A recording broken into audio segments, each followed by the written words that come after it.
Welcome A to Z Odia study. आज आम आत्मजीवनी बा आत्मचरित संपर्क में आलोचना करिबा। प्रथमे आम स्वाधीनता पूर्ववर्ती आलोचना करिबा, तापर स्वाधीनता परवर्ती आलोचना करिबा। तेबे स्वाधीनता पूर्ववर्ती समय प्रथमे फकीर मोहन सेनापति तांकर आत्मचरित रचना करथिले। ताको आत्मजीवनी नाम कौन? फकीर मोहनकर आत्मचरितर नाम ହେଉଛି आत्मचरित। सेपरी समालोचक प्रिय रंजन सेन मॉडर्न ओडिया लिटरेचर पुस्तक फकीर मोहन को आत्मचरित्र को समग्र भारतीय साहित्य रे अनन्य सृष्टि बोली उल्लेख करिसेंती। एवं पंडित नीलकंठ दास कहती कि सुंदर सरसतार निजर दैन्य दुर्बलता पर्यंत फकीर मोहन एथिरे प्रकाश करी केतेबेले गभीर आत्मग्लानी को आत्मश्लाघारे परिणत करिअछंती, अथच प्राणरे चंचलता बा निजको बहुमान देवार उद्वेग नाई। एहा मध्य एक देखिबार जिनिस। एपरी आत्मजीवनी आउ जानिबार साहित्य रे लेखा जाइछि बोली मने हुए नहीं। सेपरी डॉक्टर मायाधर मानसिंह मध्य कहती, दिस आत्मजीवनी is an interesting as any book of fiction. It may safely be taken to be one of the few really great autobiographies in the whole of nation literature. सेपरी समालोचक पठाणी पट्टनायक कहती, वास्तविक फकीर मोहन ही ओडिया साहित्य रे आत्मचरितर प्राण प्रतिष्ठाता। एथुरु आमे माने बुझिले जे फकीर मोहन को ओडिया साहित्य रे प्रथम आत्मजीवनी बा आत्मचरितर स्रष्टा बोली कुहा जाए। सेहीपरि तांको परवर्ती समय रे गोपाल चंद्र प्रहराज तांकर आत्मचरित नाम रे आत्मजीवनी लेखिले।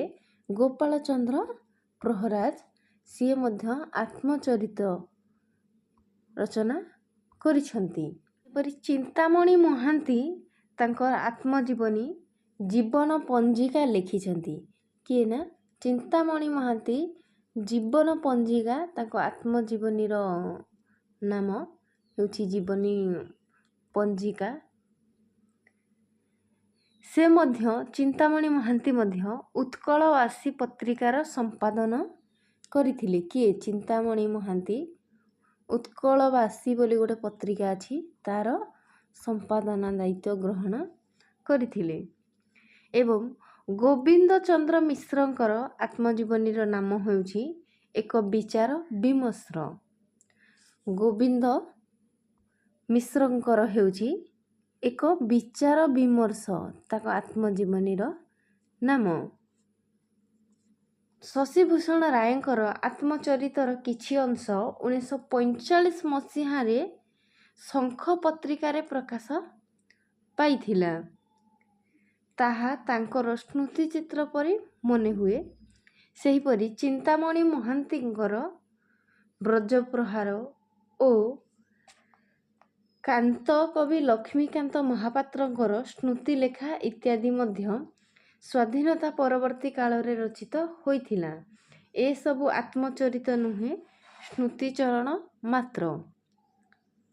सेहीपरि स्वाधीनता परवर्ती समय रे आमे देखिया वर्तमान स्वाधीनता परवर्ती समय रे केउ केउ माने आत्मजीवनी बा आत्मचरित रचना करिसंती। से सब गुड़िक कौन कौन? पंडित गोदावरीश मिश्र तांकर आत्मजीवनी रो नाम हेउछि अर्ध शताब्दीर ओडिशा ओ तहिरे मो स्थान। मने रखि थांतु तांकर एहा राजनीति व्यक्तिर आत्मचरित गोदावरीश मिश्रंकर। सेपरि हरेकृष्ण महताबंकर आत्मजीवनी ना होछि साधनार पथे। सेहीपरि तांकर द्वितीय भाग हेउछि, एहा प्रथम भाग साधनार पथे, द्वितीय भाग हेउछि आरब सागररु चिलिका। आरब सागररु ଚିଲିକା ହେଉଛି ସାଧନାର ପଥର ଦ୍ୱିତୀୟ ଭାଗ। ସେପରି ନନ୍ଦକିଶୋର ଦାସଙ୍କର ଆତ୍ମଜୀବନୀ ହେଉଛି ମୋ ଜୀବନ ଜଞ୍ଜାଳ କାହାଣୀ ଏବଂ ପଣ୍ଡିତ ନୀଳକଣ୍ଠ ଦାସଙ୍କର ଆତ୍ମଜୀବନୀ ହେଉଛି ତାଙ୍କର ଆତ୍ମଜୀବନୀ ନାମରେ ଆତ୍ମଜୀବନୀ ଅଛି, ଯାହାକି ତାଙ୍କର କେନ୍ଦ୍ର ସାହିତ୍ୟ ଏକାଡେମୀ ପୁରସ୍କାର ମଧ୍ୟ ପାଇଥିଲା। ମନେ ରଖିଥାନ୍ତୁ, ନୀଳକଣ୍ଠ ଦାସଙ୍କର କେନ୍ଦ୍ର ସାହିତ୍ୟ ଏକାଡେମୀ ପୁରସ୍କାର ମଧ୍ୟ ପାଇଥିଲା।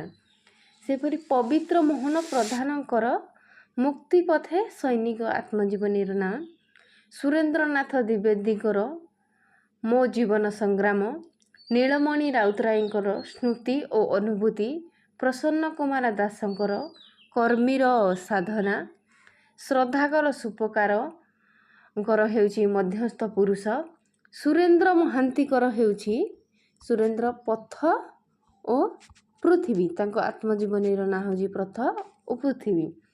ଚିନ୍ତାମଣି ମିଶ୍ରଙ୍କର ହେଉଛି ଅର୍ଦ୍ଧ ଶତାବ୍ଦୀର ଅନୁଭୂତି। ଏହିସବୁ ଯେଉଁଗୁଡ଼ା କହିଲେ ଏହା ରାଜନୀତି ଯେଉଁମାନେ ପ୍ରାୟତଃ ରଚନା କରିଛନ୍ତି ସମ୍ପର୍କରେ ଆତ୍ମଜୀବନୀ, ସେ ସମ୍ପର୍କରେ ଆଲୋଚନା ହୋଇଛି। ଚାଲନ୍ତୁ ସମାଜସେବୀଙ୍କ ଆତ୍ମଜୀବନୀ ସମ୍ପର୍କରେ ଆଲୋଚନା କରିବା। ଲକ୍ଷ୍ମୀନାରାୟଣ ସାହୁଙ୍କର ଆତ୍ମଜୀବନୀ ହେଉଛି ମୋ ବାରବୁଲା ଜୀବନ।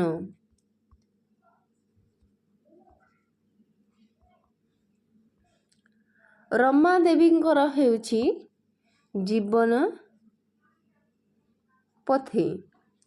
ସେପରି ମନମୋହନ ଚୌଧୁରୀଙ୍କର ହେଉଛି କସ୍ତୁରୀ ମୃଗଶର୍ମ, ବୈରାଗୀ ମିଶ୍ରଙ୍କର ହେଉଛି ସ୍ୱଭାବନିୟତ ଜୀବନ ଯୁଦ୍ଧ, ଚନ୍ଦ୍ରଶେଖର ମିଶ୍ରଙ୍କର ହେଉଛି ସତ୍ୟବାଦୀରେ 7 ବର୍ଷ, ନାରାୟଣ ବୀରବର ସାମନ୍ତଙ୍କର ହେଉଛି ଜୀବନ ସ୍ମୃତି, ବୈକୁଣ୍ଠନାଥ ମହାନ୍ତିଙ୍କର ହେଉଛି ସ୍ମୃତିର ସୁରଭି, ଶିବଶ୍ଚ ପଣ୍ଡାଙ୍କର ହେଉଛି ଆତ୍ମଜୀବନୀ, ଆଇନଜୀବୀ, ପ୍ରଶାସକ ଓ ବିଚାରକଙ୍କ ଆତ୍ମଜୀବନୀ, ରାଜକିଶୋର ଦାସଙ୍କର ହେଉଛି ଅନେକ ଦିନର ଅନେକ କଥା, ଗଙ୍ଗାଧର ରଥଙ୍କର ହେଉଛି ଭୁଲି ନାହିଁ,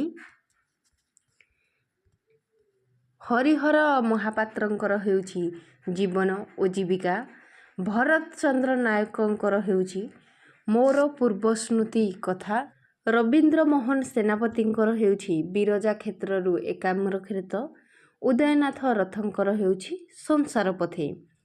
ସେହିପରି ଶିକ୍ଷାବିତ୍ ଓ ସାହିତ୍ୟିକମାନଙ୍କର ଆତ୍ମଜୀବନୀ ସମ୍ପର୍କରେ ଚାଲନ୍ତୁ ଆଲୋଚନା କରିବା। ଗଣକବି ବୈଷ୍ଣବ ପାଣିଙ୍କର ହେଉଛି ପାଣିକବିଙ୍କ ଆତ୍ମଚରିତ, ମାୟାଧର ମାନସିଂହଙ୍କର ହେଉଛି ଶିକ୍ଷାବିତ୍ର ଗାଥା। ସେହିପରି କୃଷ୍ଣଚନ୍ଦ୍ର ପାଣିଗ୍ରାହୀଙ୍କର ହେଉଛି ମୋ ସମୟର ଓଡ଼ିଶା, ସତ୍ୟନାରାୟଣ ରାଜଗୁରୁଙ୍କର ହେଉଛି ମୋ ଜୀବନ ସଂଗ୍ରାମ, ଉପେନ୍ଦ୍ର ତ୍ରିପାଠୀଙ୍କର ହେଉଛି ଗୋଟାଏ କଲମ ଟୋପାଇ କାଳି, ରାମକୃଷ୍ଣ ନନ୍ଦଙ୍କର ହେଉଛି ଜୀବନ ତରଙ୍ଗ, ଅଧିରାଜ ମୋହନ ସେନାପତିଙ୍କର ଦୃଷ୍ଟିପାତ, ବନମାଳୀ ବ୍ରହ୍ମଚାରୀଙ୍କର ଜଣେ ଶିକ୍ଷକର ନିଜ କଥା, ଡକ୍ଟର ଶ୍ରୀରାମଚନ୍ଦ୍ର ଦାସଙ୍କର ହେଉଛି ମୋ ଅକୁହା କାହାଣୀ, ଡକ୍ଟର ରାଧାନାଥ ରଥଙ୍କର ହେଉଛି ମୋ ସ୍ୱପ୍ନ ମୋ ଜୀବନ, ମନ୍ମଥ ଦାସଙ୍କର ହେଉଛି ଜୀବନର ପଥପ୍ରାନ୍ତେ ଦିଗନ୍ତର ଦୃଶ୍ୟ, ବୈଦ୍ୟନାଥ ମିଶ୍ରଙ୍କର ହେଉଛି ସ୍ମୃତିତୀର୍ଥ, କାଳିନ୍ଦୀ ଚରଣ ପାଣିଗ୍ରାହୀଙ୍କର ହେଉଛି ଯାହା ଅଙ୍ଗେ ଲିଭାଇଛି, ଡକ୍ଟର କୁଞ୍ଜବିହାରୀ ଦାସଙ୍କର ହେଉଛି ମୋ କାହାଣୀ, କାଳୀଚରଣ ପଟ୍ଟନାୟକଙ୍କର ହେଉଛି କୁମ୍ଭାର ଚକ। କୁମ୍ଭାର ଚକ ହେଉଛି କେନ୍ଦ୍ର ସାହିତ୍ୟ ଏକାଡେମୀ ପୁରସ୍କାର ପ୍ରାପ୍ତ ଏବଂ ବିଚ୍ଛନ୍ଦ ଚରଣ ପଟ୍ଟନାୟକଙ୍କର ହେଉଛି ଆତ୍ମଚରିତ, ରଘୁନାଥ ପାଣିଗ୍ରାହୀଙ୍କର ହେଉଛି ଆତ୍ମଜୀବନୀ, ଭଞ୍ଜକିଶୋର ପଟ୍ଟନାୟକଙ୍କର ହେଉଛି ଜୀବନର ଜୟଯାତ୍ରା, ଗୋପୀନାଥ ମହାନ୍ତିଙ୍କର ହେଉଛି ସ୍ରୋତ ସ୍ରୋତୀ, ସେହିପରି ଅନନ୍ତ ପ୍ରସାଦ ପଣ୍ଡାଙ୍କର ହେଉଛି ମୋ ଜୀବନ ସ୍ମୃତି, ବିନୋଦ କାନୁନଗୋଙ୍କର ହେଉଛି ଋଣ ପରିଶୋଧ, କୃଷ୍ଣଚନ୍ଦ୍ର ତ୍ରିପାଠୀଙ୍କର ହେଉଛି ନୀରବ କବିଟିଏ, ରାମଚନ୍ଦ୍ର ମିଶ୍ର ବା ଯାହାକୁ ଫତୁରାନନ୍ଦ କୁହାଯାଏ ତାଙ୍କର ହେଉଛି ମୋ ଫୁଟା ଡଙ୍ଗାର କାହାଣୀ, ସେହିପରି ଚିତ୍ତରଞ୍ଜନ ଦାସଙ୍କର ହେଉଛି ମିତ୍ର ଚକ୍ଷୁଷା, ରବି ସିଂଙ୍କର ହେଉଛି ନିଃସଙ୍ଗ ପଦାତିକ, ଦୀନନାଥ ପାଠୀଙ୍କର ହେଉଛି ଦିଗପହଣ୍ଡିର ଡ୍ରଇଂ ମାଷ୍ଟରୀ। ସଚି ରାଉତରାୟଙ୍କର ହେଉଛି ଉତ୍ତର କକ୍ଷ। ସେହିପରି ମନୋରଞ୍ଜନ ଦାସଙ୍କର ହେଉଛି ସ୍ମୃତି ସଳାପ। ବୈକୁଣ୍ଠନାଥ ରଥଙ୍କର ହେଉଛି ଗବାକ୍ଷ। ଡକ୍ଟର ବେଣୀ ମାଧବ ପାଢ଼ୀଙ୍କର ହେଉଛି ସ୍ମୃତି 80 ବରଷର। ଭୁବନେଶ୍ୱର ବେହେରାଙ୍କର ହେଉଛି ଗାଁର ଡାକ। କବି କବିରାଜ ଗୋପୀନାଥ ସେନାପତିଙ୍କର ମୋ ଜୀବନ ସଂଗ୍ରାମ ପଥେ। ମନୋଜ ଦାସଙ୍କର ହେଉଛି ସମୁଦ୍ର କୂଳର ଏକ ଗ୍ରାମ। ମନୋଜ ଦାସଙ୍କର ହେଉଛି ସମୁଦ୍ର କୂଳର ଏକ ଗ୍ରାମ। ସେହିପରି ଡକ୍ଟର ଜାନକୀ ବଲ୍ଲଭ ମହାନ୍ତିଙ୍କର ହେଉଛି ଏକାକୀ ପଥିକ। ଦୀନବନ୍ଧୁ ଦାସଙ୍କର ହେଉଛି କଳାକାଳର କାହାଣୀ। ଗୋପାଳ ଛୋଟରାୟଙ୍କର ହେଉଛି ପଥିକ। ହୃଦାନନ୍ଦ ରାୟଙ୍କର ହେଉଛି ଜଣେ ଅନୁଭବୀ ଅନୁଭବରେ। ଡକ୍ଟର ବିଦ୍ୟାଧର ମିଶ୍ରଙ୍କର ହେଉଛି ଆତ୍ମଚରିତ ଓ ଜୀବନ ସ୍ମୃତି। ବିଂଶ ଶତାବ୍ଦୀର ଓଡ଼ିଶା ମୋ ଅନୁଭୂତି ଓ ଜୀବନ ଗଙ୍ଗୋତ୍ରୀ ସଂଗ୍ରାମ। ବୀଣା ଦେଈଙ୍କର ହେଉଛି ଅକିଞ୍ଚନାର ଜୀବନ ସ୍ମୃତି। ଉଦୟନାଥ ଷଡ଼ଙ୍ଗୀଙ୍କର ହେଉଛି ଗାନ୍ଧୀ ମହାରାଜାଙ୍କ ଶିଷ୍ୟ। ସୀତାଦେବୀ ଖାଡ଼ଙ୍ଗାଙ୍କର ହେଉଛି ମୋ ଜୀବନ ସ୍ମୃତି। ପୀତାମ୍ବର ପ୍ରଧାନଙ୍କର ହେଉଛି ଘାସ ଫୁଲର ନିଜ କଥା।